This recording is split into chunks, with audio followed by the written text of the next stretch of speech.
Hello students, I welcome you again to this online learning platform.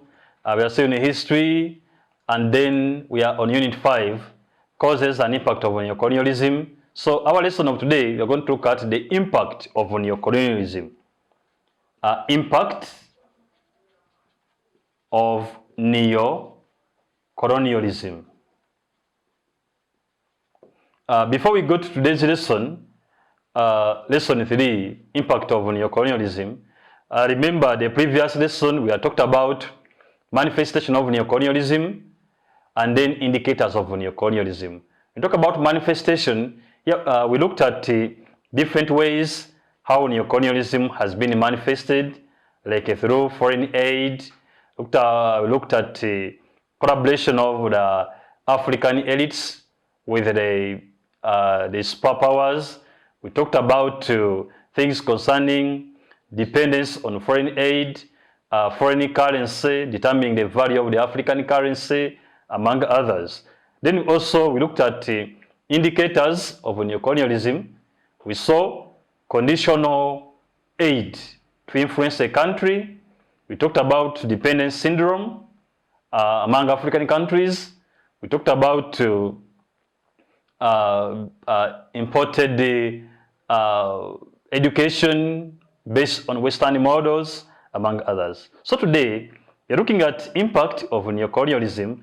Under impact, we look at the consequences of neocolonialism. So by the end of the lesson, I want you learners to be able to explain and analyze the impact of neocolonialism, which impact can be social, political, economic, can be positive or negative. So you have to examine the impact and see which impact was positive, which impact was negative on the African society. So I want you to be attentive and pick something at the end of the lesson. So when we go to impact of neocolonialism or consequences, we can start with consequence number 1. Foreign powers provide foreign aid. That is the provision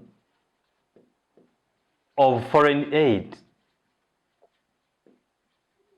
So foreign aid has been provided to the African countries, which aid has enabled development in different ways.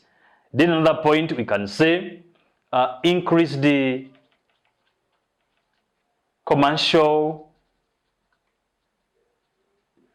exploitation of African raw materials. African raw materials have been exploited extremely for a benefit or economic benefit of the superpowers. Then transport infrastructure development,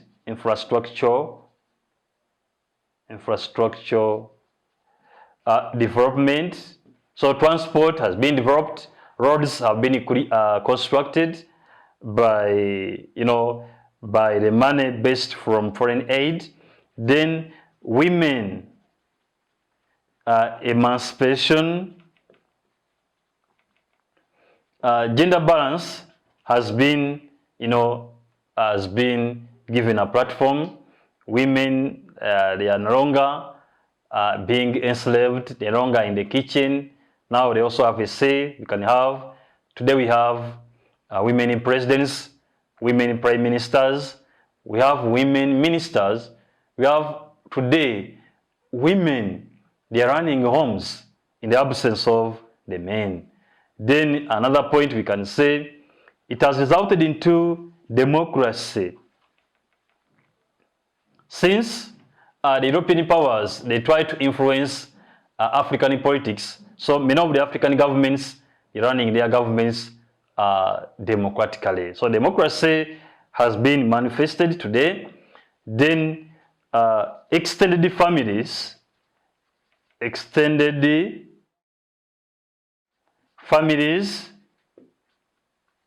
have died out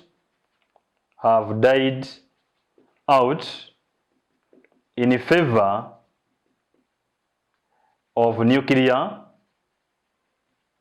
of nuclear families. That one I think is clear. So the families, here we find father, mother, their children together with the relatives. But today, people try to care about their own, whereby they no longer need relatives to stay with them at home. They end up, embracing nuclear families. Then we have single mothers. So because of neocolonialism, Africans, they are copying up the Western social setup whereby we have many single mothers of today due to cases of divorce. Then training of African armies.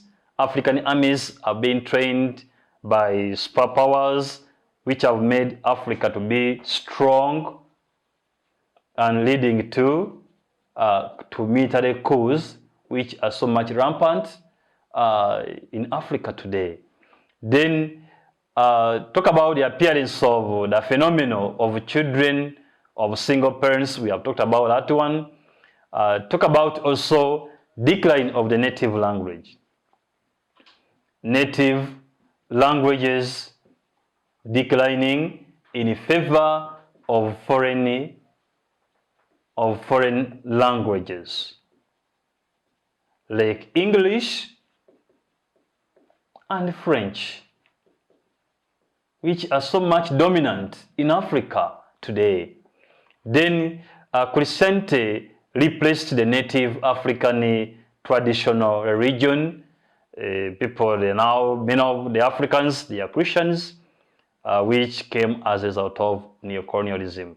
Western education and leisure, they have been the basis of modernity today. Then also talk about science and technology, which has taken advantage in African political setup. Then talk about International Monetary Fund, the IMF, which has influenced African politics today. Africans, they end up getting loans. They get grants from the IMF, which is also a tool of the Western powers or Western countries. Then talk about Western powers have influenced elections today. They have influenced African elections. African elections have been influenced by superpowers, whereby they try to bring overseers during elections. They try to say that elections conducted in Africa in a given country were not fair. Yet we can't see any African any African delegate or a delegation from Africa that goes to oversee European elections. Because even them, they have leaders who have overstayed in power for so long. Another point we can see, conflicts in Africa, they have been so much, but due to neocolonialism. Hindrance, we have hindrance of economic cooperation among African countries due to the issue of neocolonialism, or European countries try to influence economic setup of the African continent through their organs like the East African Community, ECOWAS, SADC, among others. Then another point we can see, exploitation of developing countries for profit repatriation by the multinational corporations and the experts. So different big organs of the superpowers like Total, Total under oil, it is taking control and so much influence in Africa.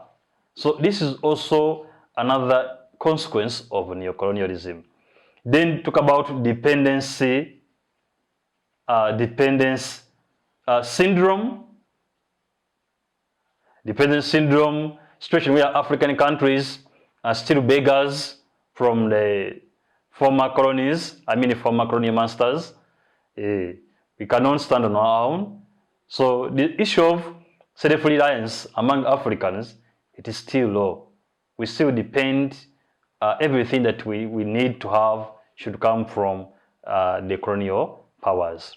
Then economic indebtedness. Africans have a lot of loans from different colonial powers, loans which are got to work out different things. Then also, the economy of developing countries depend on foreign markets. So whatever we have, whatever we buy, prices of goods are being fixed by the superpowers. So market of everything that we have in Africa, market is from the white people. Then due to dependence on foreign powers, there is a delay in industrial growth. So because we cannot decide on our own, so the rate at which industries are growing or are being established in Africa, it is low. So we have to first wait for loans from the superpowers. Then after that money comes, it goes into a ministerial kind of a sector. So a given ministry has to draw a budget to the government. Then some ministers are corrupt, so they end up even taking part of that money. So the project can take like 2 years, yet the money has been received. So delay for industrial development, we can also draw that, that reason to neocolonialism. So then among others. So this brings us to the end of our lesson of today, impact of neocolonialism. But remember, whenever we end our lesson, we end it with a short exercise. So I want you guys to do for me these two numbers. Number one, explain the consequences of neocolonialism on the African countries. Then question two, discuss the negative impact of neocolonialism on Africa. So our lesson ends from here. So thank you so much for watching. We catch up next time. Bye-bye.